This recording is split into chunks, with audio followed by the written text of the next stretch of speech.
Okay. I just wanted to take another quick look, or a different look, at Dawn of the Dead on 4K, released by Shout Factory. And Shout Factory for me have been a little on and off lately. But for the most part, again, when their source material is good quality, I think they do good transfers. So let's take a quick look at my what I said on the review. The Dawn of the Dead transfer on 4K is very good. The black levels do, the whites do clip, and blacks tend to crush. But this is really the style I think that Zack Snyder wanted to go for. That look. That look is actually similar to Pitch Black. Essentially where they're simulating, that sunlight, that almost burnt out sunlight, and their whites crush really fast, or clip, sorry, really fast in that movie too. So I think this is a style, 100%. But I do think it looks quite good, and I think it's not necessarily so much HDR, but because of the 10-bit color on 4K, blacks are extremely deep, and whites obviously go right up to white, and it makes the image look more dynamic. If In some ways, if you want to look at it as a modern movie, Ambulance does the same as well, in a different way. Ambulance, the movie, is extremely dynamic color-wise, and you can get this by having extremely deep blacks and poppy, real. You can cut the whites off maybe slightly early, compress the image slightly, but it does give you that really pop and dynamic look. This is really what this movie has done. Yeah, I mean, it may be due to cheaper cameras as well. I don't really know, but I think it's a style. Obviously, this makes the colors look extremely bold as well. Some of the reds and the makeup are actually a little over the top. They've got better at the way blood looks and things like that nowadays. It is a little bit too much, to be honest, but film grain is inconsistent. However, it does resolve quite well. And I've took some screenshots, and I'll show you really what that kind of means, or I'll at least talk about them. The audio, yeah, really good. There's some nice bass when that truck blows up and they're throwing like the kerosene bombs, I think it is. I think they're making them blow up and stuff. It's good, really good. So, yeah, I took some screenshots. Nothing really specific in a lot of the screenshots, so I just want to generally talk about some of them. Some of them I took the screenshot and I was like, yeah, I want to talk about this. So, excuse me. One of the reasons why I just wanted to take a couple of these early shots is film grain in the corner here and things like this, and maybe down here and things like that. Film grain is kind of difficult to do with these average picture level light scenes. Some of this can turn into noise and things like that, but I really didn't see that.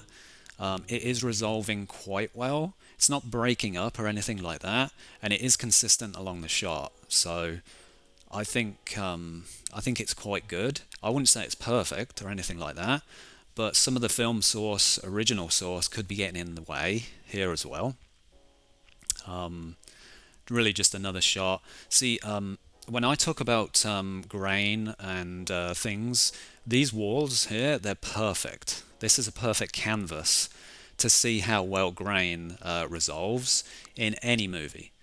A lot of movies, they go into houses like this, and the first thing I do is I look along walls. I want to see how well grain resolves. Unfortunately, again though, this is a still image. You cannot see how well grain resolves, because to see how grain resolves, you have to have a moving image. You have to have frame by frame by frame. You need to see how it's moving and everything, because in a still shot, you really can't tell. You can't tell. You might be able to say, hey, yeah, maybe I can see noise here, but that noise and film grain are very similar in some ways. So again, you need to see this moving. It's like taking a screenshot of static noise on an old TV when they couldn't get the the right channel and things like that. Taking a still screenshot doesn't really show you what is really happening a lot of times on that screen. But yeah, it's resolving reasonably well here as well, because this is a fade as well. This is we're getting into bit depth here now, but this movie was shot on film, I believe, 35mm, and you don't have any bit depth errors here or anything around her face. There's no blue. If you remember my last video, I was saying about blue. There's no blue here because this is film. This is not digital. This is why it's so much better than digital. This screenshot specifically is really to show you the colors of the blood that they've used. It is, yeah, I mean, it's over the top. They wouldn't do this today. Blood today would be like a lot darker. And I mean, if you've seen any Zack Snyder movie that's modern, he doesn't use blood that's this color. So the makeup is, I mean, to be honest, everything is overdone in the movie. But again, this is really style, I think.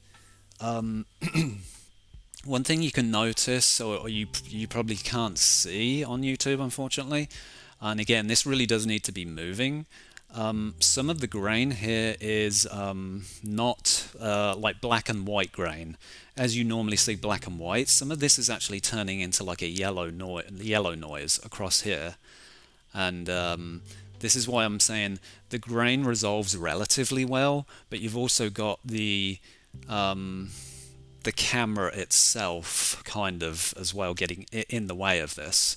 I've seen this on quite a number of 90s movies where grain resolves in different colors. Not quite sure why that is. Now, as we get outside, there's a couple of things to point out. Number one, there was a shot just before this under a bridge where two people were coming out and they see this crew now on the bank, and then they meet. Once we really start to get outside, you start to get these type of cameras extremely sharp. They're really, really good. The amount of detail in these shots is excellent for a 2000-ish, around that range movie. And probably a low budget, but it does look good. Film grain in these scenes, like obviously outside, it's generally a lot easier to do. It's a lot easier for cameras. It's a lot easier for everybody, really. And film grain resolves really, really nicely here.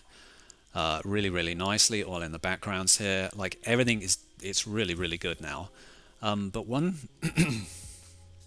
thing to point out is when I said in the quick review about how blacks and whites tend to clip early and crush early, well, if you see his shirt here, this is clipping. We have, I guess the word for this is with cameras is overexposed. A lot of the shots in this movie are overexposed, or they give the impression of being completely overexposed. I'm trying to think if there's anything in photos that would do the same. But yeah, it's basically exposure. This probably could be applied afterwards, like after they've shot it, they purposely overexpose it to give it this particular look. Like on his shirt here and everything like that. There's tons of shots that actually do this. Again, we're really over. We're not. some parts of this shot are not clipping and then other parts are. There's still actually a lot of detail here. But there are shots later that really reveal that look. Obviously, this look again, you can't see the clouds. You can't actually see the sky. We are way beyond clipping now. We just can't see anything. This actually makes the image though look more dynamic. Like, I mean, I think that this is a gorgeous shot. Really, really nice. Yeah, very good shot. I think I like that. Now this is interesting, right? So for the first part of the movie, well, I won't say first part. The first shots in the house and say these outdoor shots have been using one really style of camera, which is nice and detailed. Now this shot might be digital, like have a digital background, because it looks as though there's ringing around like these people here. Also, the camera is not the same as this camera. This camera is like ultra sharp, super detailed. As soon as you get to this next shot, it's a lot softer. And again, this is why it leads me to believe it's potentially a digital shot, because once you apply digital backgrounds and digital overlays, in post they might have had to like lower the resolution to 2K, which makes it look softer, or the actual camera itself is just soft. Not really too sure what. Then when you get to this camera shot from that one, the resolution jump again is like the main camera, the one that they're using most of the time. That really detailed, sharp camera. Good shot that, I think. So now this movie has a lot of hue. There's in the mall. There's a lot of shots that are essentially lit with lime. There's a lot of lime shots. I just really wanted to give you an idea of that type of color grading. Now, when there's a limited amount of contrast again on the screen, there's not a lot of light on this shot. This makes it so you can essentially see black level detail here.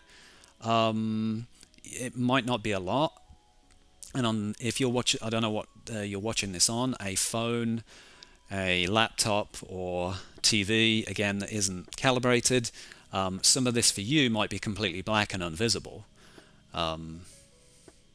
So yeah, but yeah, just an idea of the actual color grading itself. There is a limeness to pretty much all of the shots inside the mall.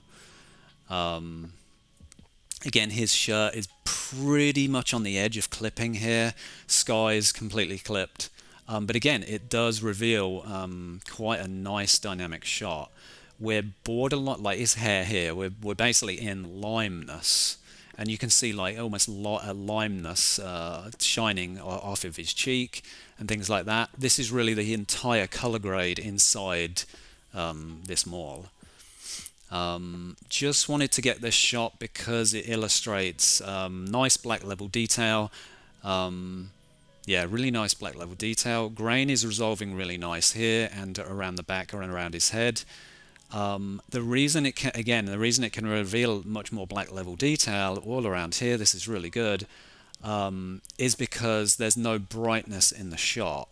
Once you start elevating the brightness in the shot, imagine this was outside, because of the way the cameras are set up maybe and things like that, or exposure, this would then probably crush. So this is a really good example as well. You can set, I guess you can set up cameras anyway. Now typically sometimes this is how our eyes adjust too, but a lot of the times in this movie, again, we have essentially crushed everything.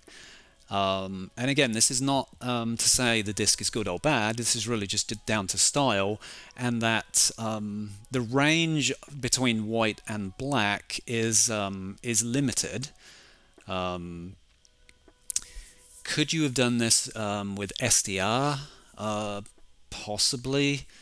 I think it is possible, maybe, because a lot of this is actually carried. The colors essentially is carried by the 10-bit color.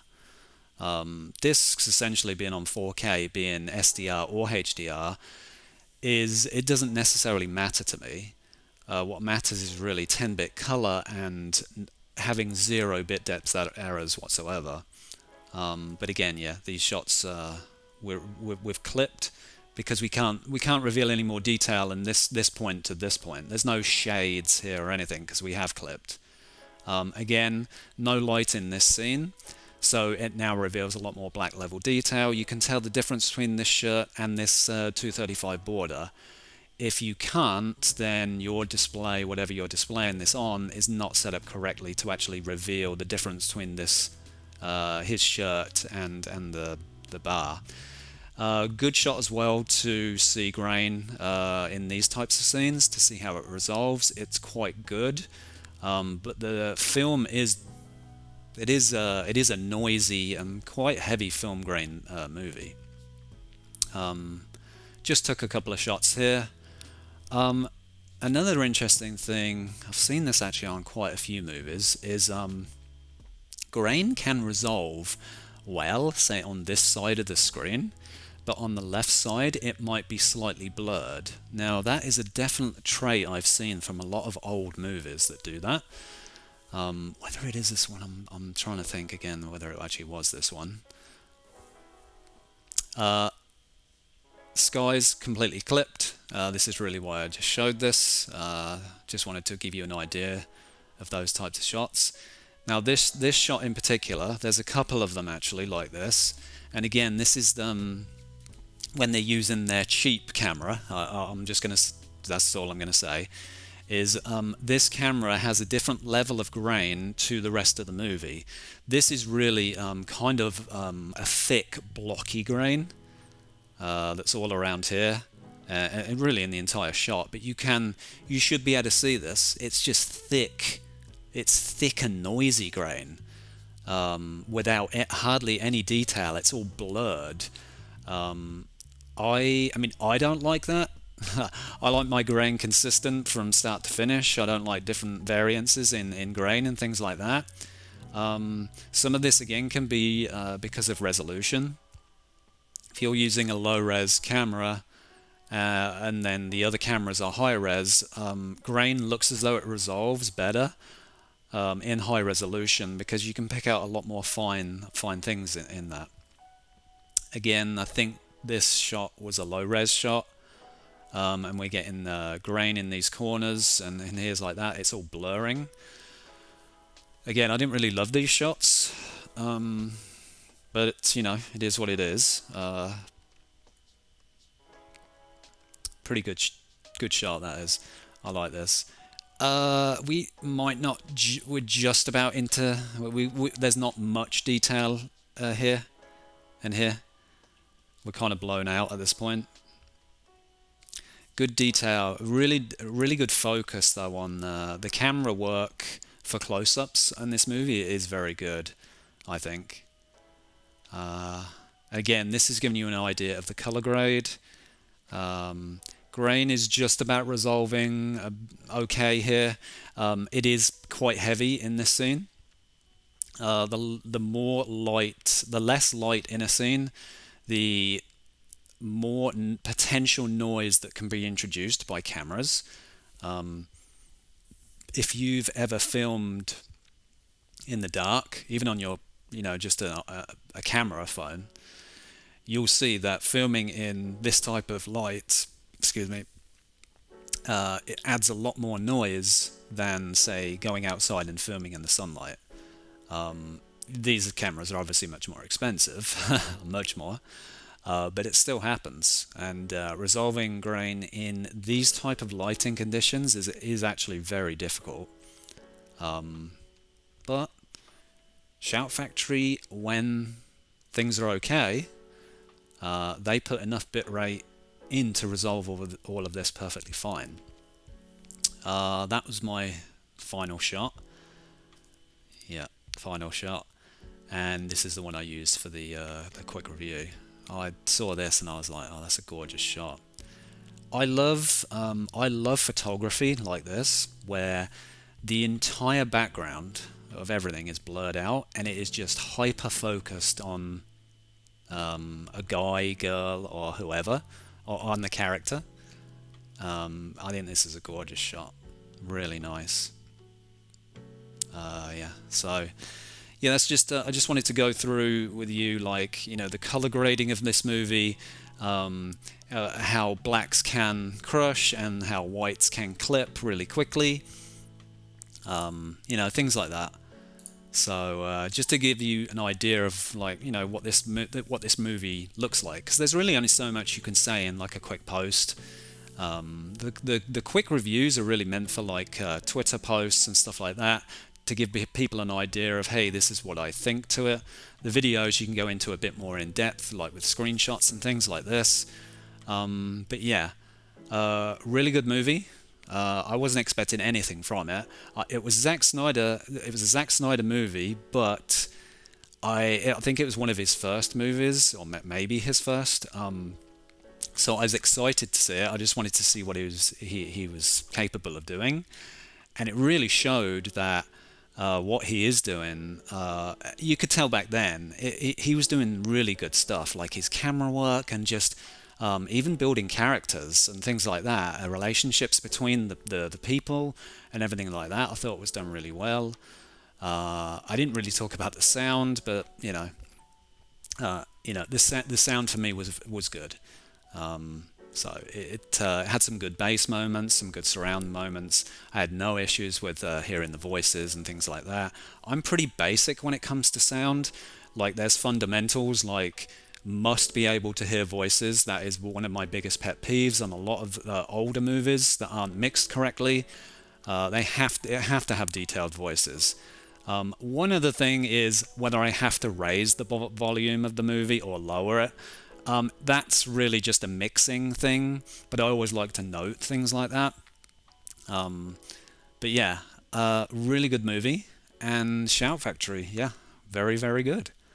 So again, I think when Shout have the opportunity to do well,